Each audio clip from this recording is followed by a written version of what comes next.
Bismillahirrahmanirrahim. Assalamu alaikum. Mechanical properties of solids.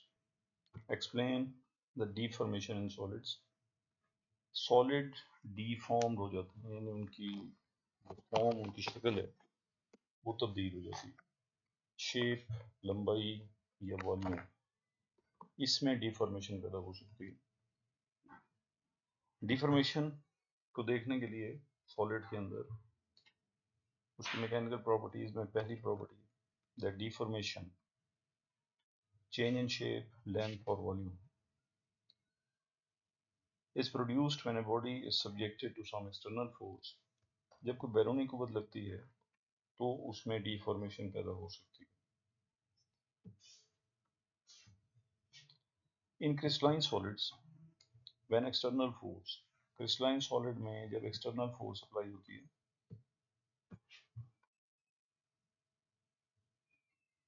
Distortion results because of the displacement. जो distortion पैदा होती है, distortment खराब हो जाना of the displacement of the atoms from their equilibrium position, कि उसके एटम उसकी इक्विलिब्रियम पोजीशन से डिस्प्लेस हो जाते हैं. And the body is said to be in state of stress, और हम कहते हैं जो बॉडी है वो स्ट्रेस की हालत में है.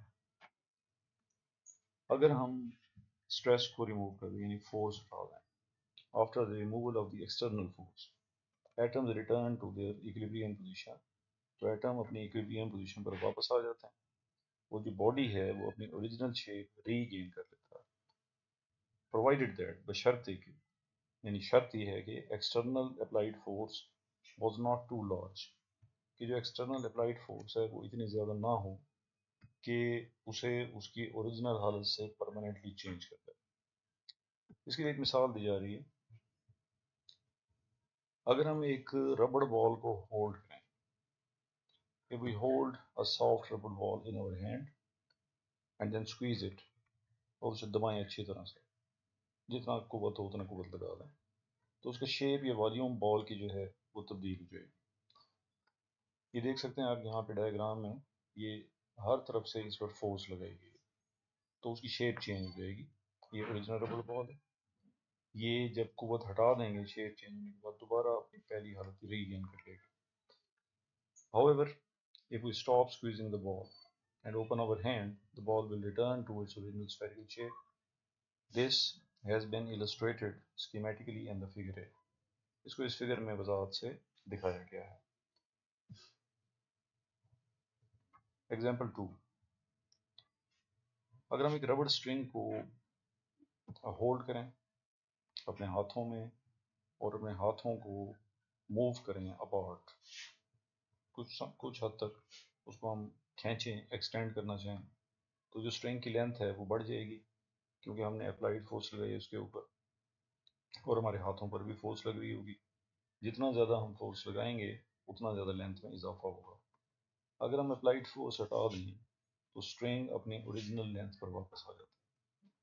इन एग्जाम्पल से ये नतीजा निकाला जा सकता है कि जो डिफॉर्मेशन प्रोड्यूस हो रही है जब एक बॉडी को कुछ एक्सटर्नल फोर्स उस पर लगाई जाती है तो उसमें डिफॉर्मेशन पैदा होती है.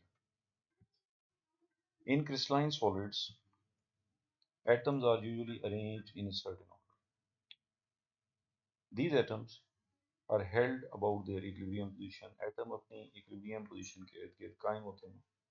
Which depends upon the strength of the interatomic cohesive force. cohesive होती है जिसमें नेचर एक जैसी हो. क्रिस्टल में एटम्स के दरमियान नेचर एक जैसी है तो फोर्स cohesive हो. जब एक्सटर्नल फोर्स अप्लाई होती है ऐसे जिस्म पर तो उसमें डिस्टॉर्शन पैदा होती है. Distortion is due to the displacement of the atom from their equilibrium position. ये बात रिपीट हो गई. And the body is said to be in a state of stress. अगर एक्सटर्नल फोर्स रिमूव कर दें तो एटम्स दोबारा इक्विलिब्रियम पोजीशन पर वापस आ जाते हैं. इसका मतलब ये है कि बॉडी अपनी ओरिजिनल शेप गेन कर लेता है.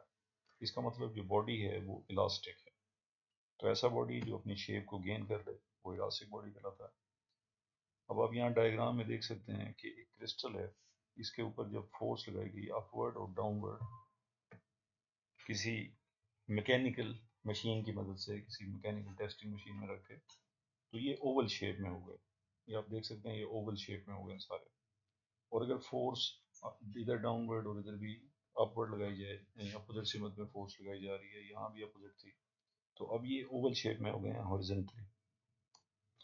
तो इलास्टिसिटी जो कि एक अहम डेफिनेशन है, ability of the body to return to its original shape, किसी भी जिस्म की ये सलाहियत को अपनी ओरिजिनल हालत में वापस आ जाए। Figure illustrate deformation produced in a unit cell of a crystal subjected to an external force. इसके बाद है स्ट्रेस एंड स्ट्रेन, ये बहुत ही इंपॉर्टेंट टॉपिक है। रिजल्ट्स ऑफ मैकेनिकल टेस्ट, जो मैकेनिकल टेस्ट हमने किए उनके रिजल्ट्स को एक्सप्रेस किया जाता है स्ट्रेस और स्ट्रेन की form, which are defined in term of applied force and deformation. इनको डिफाइन किया जाता है अप्लाइड फोर्स और डिफॉर्मेशन की फॉर्म में। तो सबसे पहले हम स्ट्रेस की डेफिनेशन देखते हैं। Force applied on unit area to produce any change in the shape, 2 dimension होगी, वॉल्यूम 3 डायमेंशन होगी, लेंथ 1 डायमेंशन होगी of a body. Mathematically stress is equal to force by unit area. इसके लिए symbol sigma इस्तेमाल करते हैं, sigma is equal to F over A. ऐसा unit newton पर मीटर स्क्वायर या पास्कल होगा, एज इट इज जैसे प्रेशर का होता है। Stress may cause change in length, volume and shape. Tensile stress, tensile का ताल्लुक लंबाई के साथ होता है। जब स्ट्रेस लेंथ में तब्दीली पैदा करेगा, इसको टेंसाइल स्ट्रेस बोलेंगे। कंप्रेशनल स्ट्रेस, जब एक स्ट्रेस वॉल्यूम चेंज करता है, इसको कंप्रेशनल स्ट्रेस बोलते हैं। Compressive stress is the force that is responsible for the deformation of the material. Compressive stress is the force that is responsible for the deformation of the material such that volume of the material reduces. It is the stress experienced by the material which tend to a smaller volume. कि आपने compress किया और compress करने से उसके volume में कमी पैदा होगी। थर्ड टाइप है शेयर स्ट्रेस। जब शेयर स्ट्रेस शेप चेंज करता है तो हम इसे शेयर स्ट्रेस कहते हैं। तो स्ट्रेस 3 तरह के हो गए। नंबर 1 हमने देखा लंबाई चेंज होती है तो टेंसाइल है। नंबर 2 शेप चेंज होती है तो शेयर है। नंबर 3 वॉल्यूम चेंज होता है तो वॉल्यूमेट्रिक स्ट्रेस है। स्ट्रेन, स्ट्रेन की डेफिनेशन ये है कि strain is a measure of the deformation of a solid. जब किसी जिस्म पर स्ट्रेस अप्लाई करें तो उसमें डिफॉर्मेशन पैदा होती है। In the case of deformation in one dimension, strain is defined as fractional change in length. If delta L is the change in length and L is the original length, then strain is given by change in length over original length, that is E is equal to delta L over L. ये E epsilon की तरह लिखा जाता है। ये dimensionless है क्योंकि इसका यूनिट कोई नहीं है। और आप देख सकते हैं कि एक रॉड में जब फोर्स लगाई गई राइट और लेफ्ट साइड पे तो इसमें एक्सटेंशन पैदा होगी। ये सिर्फ चंद मिलीमीटर भी हो तो भी एक्सटेंशन पैदा होगी उसमें।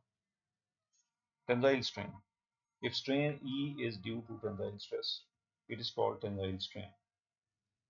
अब चूंकि स्ट्रेस टेंसाइल था तो स्ट्रेन भी टेंसाइल हो गया। अगर स्ट्रेन E कंप्रेसिव है तो हम कहेंगे ये कंप्रेसिव स्ट्रेन है। If strain E is due to compressive stress, it is called compressive strain. Volumetric strain, when the applied stress changes the volume, the change in volume per unit volume is known as volumetric strain. Thus, volumetric strain is equal to delta V over V naught. ये देखेंगे इसके ऊपर compressional stress है, हर तरफ से force apply करके इसको compress किया जा रहा है। एक फोर्स लेफ्ट साइड पे अप्लाई की, एक राइट साइड पे अप्लाई की, तो इसका ये जो डॉटेड लाइन है ये अब शो कर रहा है कि ये वाली जो कॉन्टिन्यूस लाइन थी ये अब इसने डॉटेड लाइन की जगह ले ली, यानी ये पूरा फेस अब इस डॉटेड लाइन की जगह पे आ गया। तो very very small change in delta A और ओरिजिनल एरिया ए था, इनके दरमियान एंगल थीटा है जिस पर ये अब कंप्रेस हो चुका है, यानी आपने इसकी शेप चेंज कर दी। तो डेल्टा ए को जब ए पे डिवाइड करेंगे तो ये टेंजेंट थीटा आ गया। इसको गैमा से भी जाहिर करेंगे, ये शेयर होगा। Figure A shows the tensile strain, figure B shows the compressive strain, and figure C shows the shear strain. Figure C, when the opposite faces of a rigid cube are subjected to a shear stress, shear strain produced is given by gamma is equal to delta A over A, और इसको tangent theta भी कह सकते हैं. However, for values of angle theta measured in radian, tan theta is equal to theta, so that gamma is equal to theta. अब हम देखते हैं कि ratio of stress to strain हमेशा एक कांस्टेंट होता है. एक्सटर्नल फोर्स बहुत ज़्यादा लार्ज नहीं होनी चाहिए. इसको हम मॉडुलस ऑफ इलास्टिसिटी कहते हैं. Mathematically it can be written as modulus of elasticity is equal to stress to strain.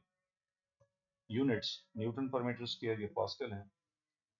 इसमें तीन मॉडुलस हैं. पहला है यंग मॉडुलस. जब आप टेंसाइल स्ट्रेस को टेंसाइल स्ट्रेन से डिवाइड करेंगे तो ये यंग मॉडुलस होगा.